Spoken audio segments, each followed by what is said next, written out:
Hey Psych2Goers, when exactly does sadness become depression? Because these two words are often used interchangeably, some people get confused about their distinction. Saying you're depressed is different from saying you have depression because the latter is referring to a mental illness, not an emotion. When you're feeling down or have been feeling down for a long time, you might wonder which one you're experiencing.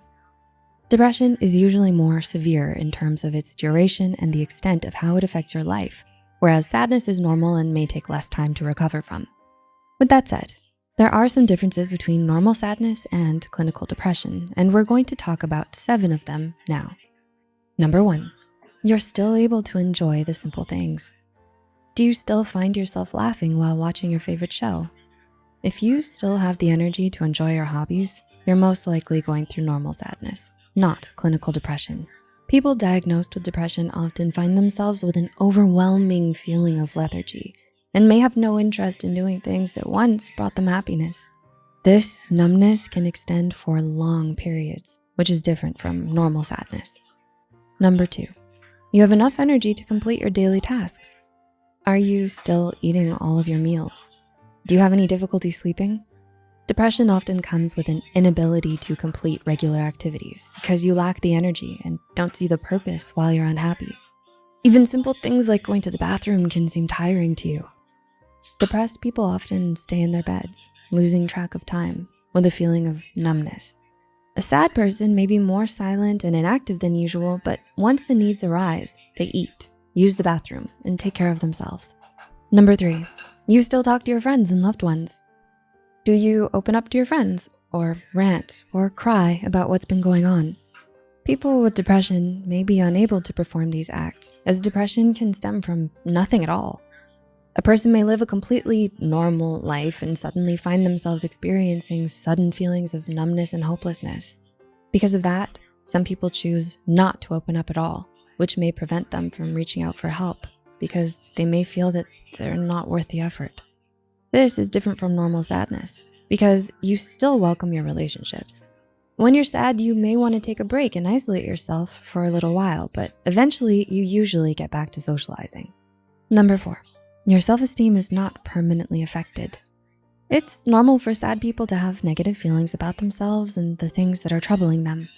Emotions such as remorse, regret, and hopelessness are common when you've experienced an unfortunate event, but they tend to fade over time, especially when you know the root of the problem and are working on it. This differs from depressed people who are caught in a continuous loop of negativity, which can extend to thoughts and acts of self-harm or even suicide. Being able to recover from a bad experience is a good indicator of your mental health.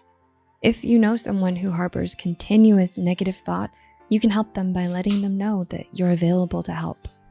They may not want to talk just yet, but your presence is just as important. Number 5, you're experiencing burnout.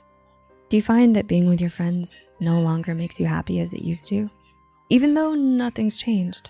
Or maybe you find it difficult to maintain the routine you've created for yourself through weeks, months, or years.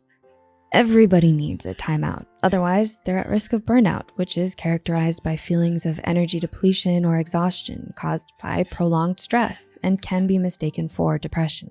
With burnout, you may find yourself unable to complete your tasks due to increased mental distance from them or no energy because you're unable to cope with the stress you've been enduring for a long time.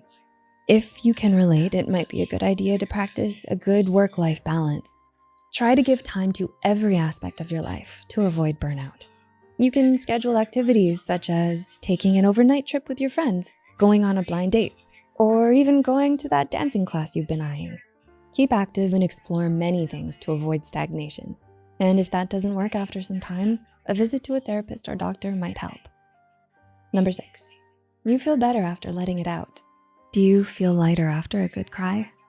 Feeling better after letting your emotions out is a good indicator that you're sad, not depressed. Because clinically depressed people often don't see the point in opening up about what they're experiencing and tend to see themselves as worthless and undeserving of attention. Because of this, their relationships, friendships, and careers could be at risk.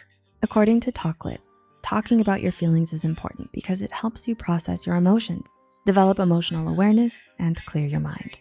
So it's better to let your emotions out than to keep them in. That's why it's really helpful to be surrounded by trustworthy and understanding friends. And number 7, time heals you.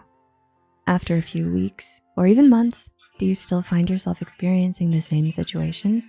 Or are you slowly forgetting about it? Being able to bounce back is an indicator that what you were experiencing is normal sadness, not depression. Depression is much more severe in terms of the extent of the symptoms and of how these symptoms impair the person's life.